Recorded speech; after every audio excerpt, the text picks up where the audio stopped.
বড় লোকের মায়েরা যেমন হয়। লা লা লা লা। হ্যাঁ, উফ, এখন আবার এই সময় কে ফোন করছে আমাকে? মেকআপের সময় আমাকে যত ডিস্টার্ব করে সবাই। হ্যাঁ বেটা শোনো না, আমার একটু ফোনটা এনে দাও না প্লিজ। ওকে মম, আমি এক্ষুনি এনে দিচ্ছি। ওয়েট ওয়েট ওয়েট, এক্ষুনি এনে দিচ্ছি। ওকে বেটা।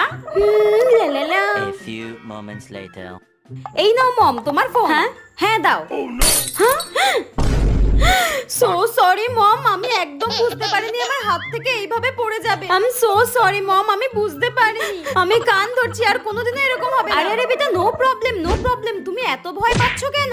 একটা জাস্ট ফোনই তো তোমার হাত থেকে পড়ে ভেঙে গিয়েছে, এর জন্য এত ভয় পাওয়ার কি আছে? হ্যাঁ তুমি রাগ করোনি আমার হাত থেকে ফোনটা পড়ে গেছে বলে?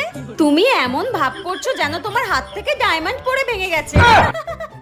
হ্যাঁ আমি এক্ষুনি তোমার ড্যাডি ফোন থেকে একটা আইফোন বুক করে নিচ্ছি, ঠিক আছে? তুমি এত টেনশন করো না। গো গো গো।